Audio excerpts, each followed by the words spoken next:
everyone. I just want to say how happy I am that my mom has finally found love again. Oh yeah! What is with your phone? You have an app that controls voice! Act like gentlemen. Thank you. What is happening to me? You gotta fix this. Zapped. Hello Internet, I'm the Disney Brain and welcome to the DCOM review. In spite of multiple delays and pushbacks, we've finally made it to Zapped, a movie all about, well, family, I guess? Or was it power? Maybe it was power, or maybe how men suck. You know what? I'm not really too sure, but we'll see if we can piece it all together with our usual closer look. Spoiler warning now, you know the drill, but I do feel like I need to throw in a warning before we begin. If you love this movie, I'm talking really love it, to the point where you consider it damn near flawless, then I'll be frank. This review will not make you happy, but if you're open to what will undoubtedly be an unpopular take on this film, then stick around. With all that said, let's dive into Zapped. So, the movie starts off at a wedding with our leading lady making a toast. Even though this particular Disney Channel star doesn't really need an introduction, I'll give her one anyway. Zoe Stevens, portrayed by the very, very popular Zendaya, who started off here and has since moved on to here. She's talking about how challenging moving into a new living situation will be since her mom has gotten remarried to a very loud guy of 3 boys and a dog.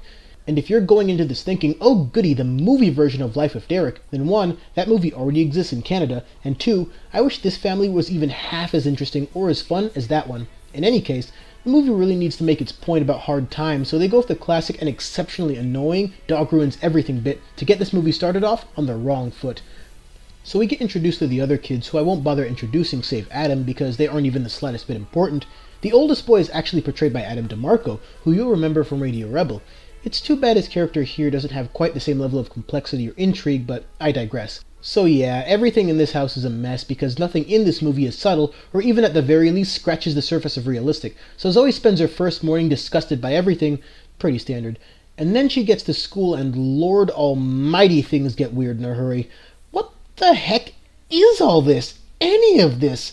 I'll tell you what it's not. A real school. These aren't just terrible stereotypes. Most teen movies have those. No, these are stereotypes of stereotypes, dialed to 11 because, I don't know, I guess this director hates people. So we finally get introduced to a somewhat normal student in the form of Rachel, portrayed by Chanel Peloso, who also had a small part in Radio Rebel as the neck brace girl. And now I'm really wishing I was watching that movie instead. Anyways, she quickly fills the standard best friend for the new girl role and leads Zoe to the wrong side of the school, where she enters a science class. But luckily, we have tough, brooding, but with a dash of sensitive, Spencer Boldman on hand, who portrays Jackson, and who many of you might know from Lab Rats. So, they engage in some of the most ludicrous-sounding dialogue I've ever heard that really needed some more proofreading prior to filming, before Zoe ends up at dance tryouts later on. And of course, this movie adds to the inane cliches by making the leader of the dance team a jealous and exceptionally nutty blonde girl named Taylor, who used to date the love interest. So anyways, there's a varsity and a JV dance team, and Zoe, of course, kills it because we're dealing with Zendaya here, but since Taylor is the prototypical blonde antagonist, she subjects the best dancer in the school to the JV squad. So when Zoe gets back home, she finds her room in tatters and most of her valuable possessions broken. Now this does work as a movie moment, because as unbelievably sophomoric as the first 20 minutes of this movie have been, we as viewers can easily comprehend the rough adjustment period that Zoe's been going through, and the broken musical castle trinket serves as symbolism for the breaking of her old world. All of that works, and if the movie had continued along that trajectory, maybe we've got something. Unfortunately, they went in a direction that was so much worse. I say that because you all know what's coming. Zoe buys an absurdly priced app to help her control the family dog. And it actually works. But things mutate from plausible to mechanically brain dead in a very short time because... alright. I can't even begin to describe how they attempted to make this believable. Zoe's phone fell in water, then it hit a satellite, then it fell into dog food, and now it can control the actions of men? That's... just... I have no words. Guys, this movie has literally left me speechless. And I thought Max Magic's surfboard was dumb, but this movie makes that idea seem genius in comparison. Moving on. We get a few bits where Zoe is starting to slowly realize her control over the opposite gender.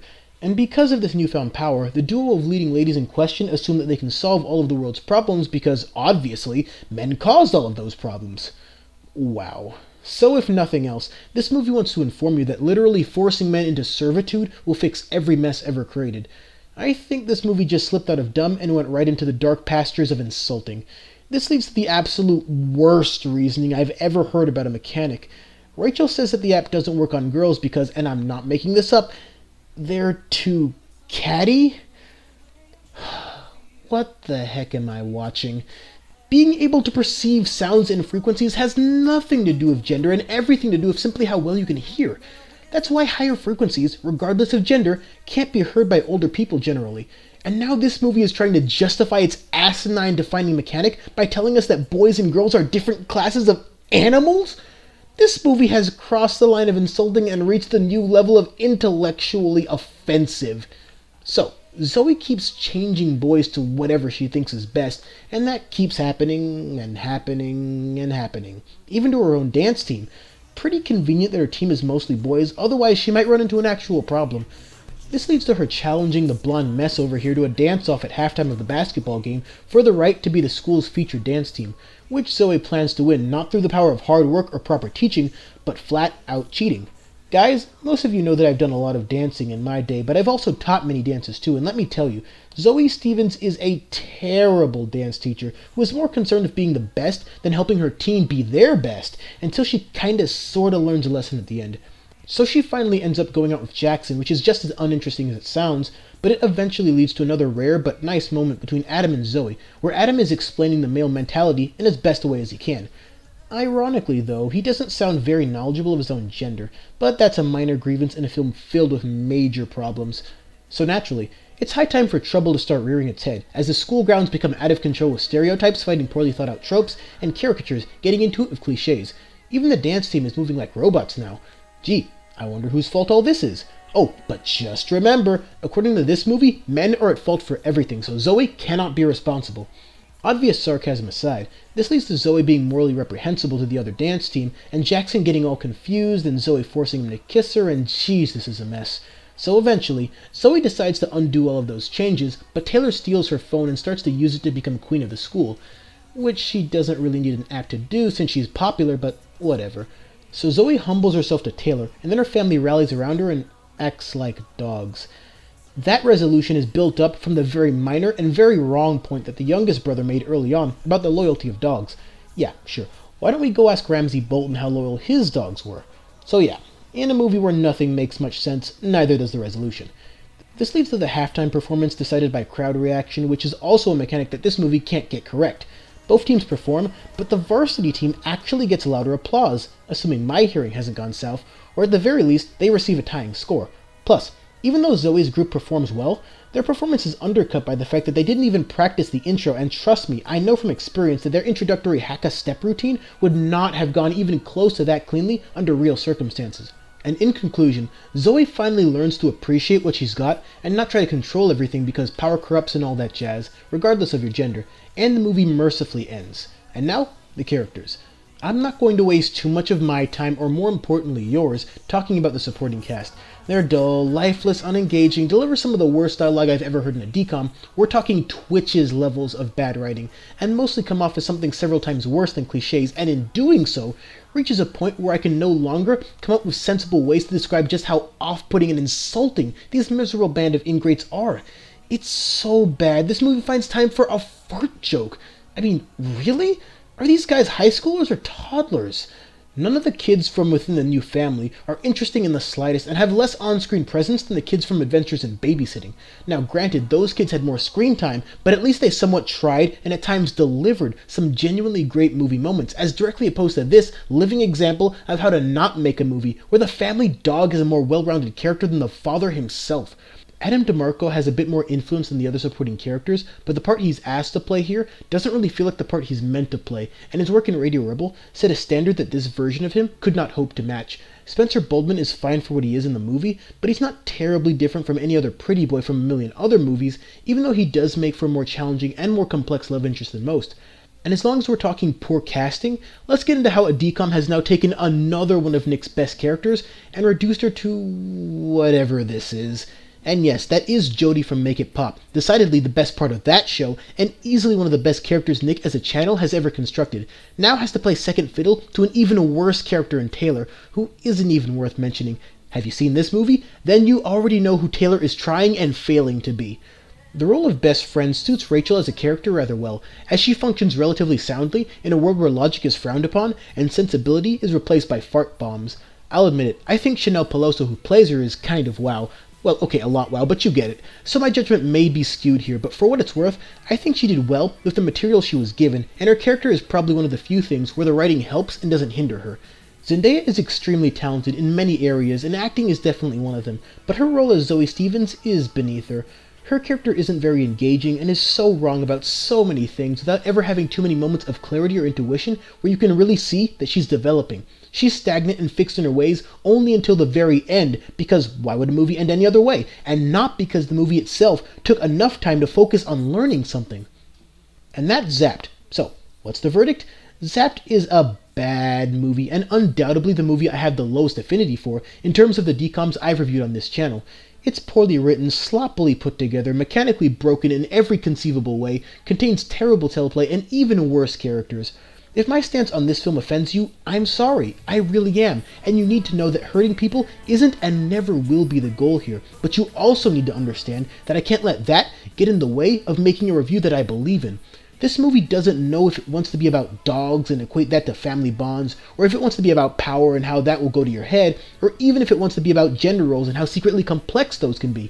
No, this movie isn't interested in taking any of those ideas and giving them enough depth and screen time to make them mean something, because they are far too busy with Zoe forcing guys to hate on her, and makes messes at every corner.